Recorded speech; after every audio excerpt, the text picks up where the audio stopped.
A blessed, glorious, magnificent, and precious day, my wonderful, amazing, and phenomenal sister in faith, and to you, my dear friend and brother, who may listen to this video after it's been recorded and shared with you.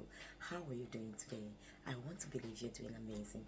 I want to believe you're having a wonderful and a glorious start to the new month of August, just like I am doing. I come here today to send you lots of love, peace, joy, and eternal divine health and well-being. So today is the 2nd of August 2026, and here is your wonderful, amazing transformation friend and doc, also your sister in faith, Dr. Sylvia Forchapley Kambi. And it's a true privilege and honor to spend this moment with you, to share this sacred word, inspired word, spirit-filled word with you, so that you may actually transform your mindset and begin to see yourself like you are ultimately created to be. See yourself as your creator sees you, so that you can step out and fulfill your God-given purpose, living a truly fulfilling and purposeful life. So I want to just share today's devotion with you, today's spirit-filled message. But before I do that, I'll invite you to pause and be grateful. To pause and count your blessings. Count your blessings and name them one by one. Too often we are focused on the things that we yearn to have in life, the things that we are looking for and we don't have yet. Or we look at others who have things in quote that we don't have, and we tend to start comparing ourselves. Then we kind of see ourselves like having less, or not having enough, or not being good enough. I want you to pause and count your blessings, especially the blessings in your life that money could never purchase, such as your health and well-being, your relationships, your peace, joy, love. All of these things that make you really experience life to the fullest, but money could never give you these things. I want you to pause and count. Don't look at the things you don't have. Don't look at the half-filled glass. Focus on what you already have. Focus on the part of your glass that is filled, and begin to count them and be grateful for these endless blessings in your life. In that way, you'll be happier, you'll be more fulfilled, and more will come your way. And then we thank God now for His enormous promises upon our life.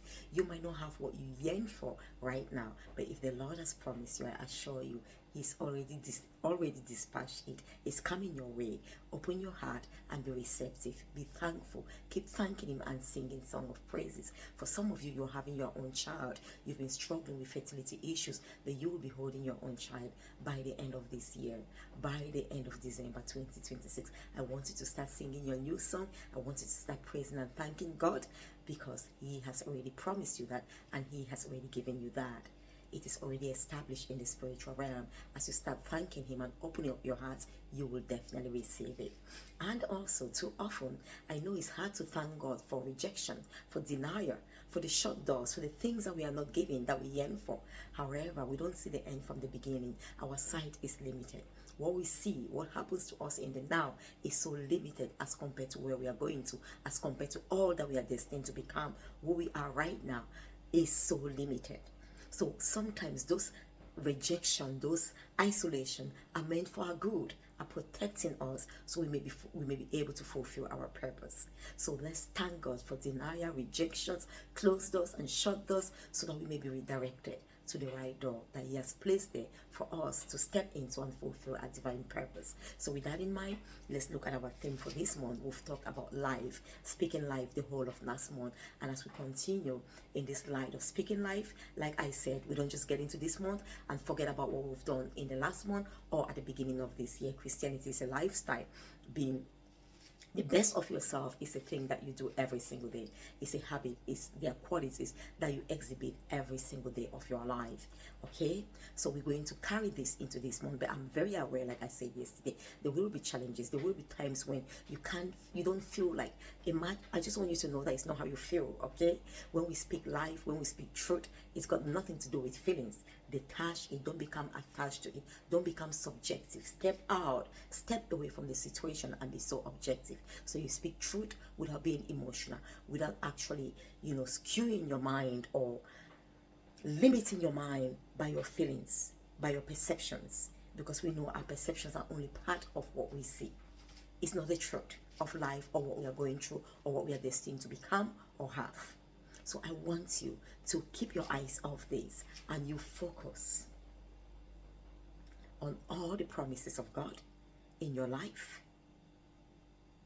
You focus on the end, what He's told you you'll become, and you don't get yourself caught up or limited in the now, in the situation you're going through right now.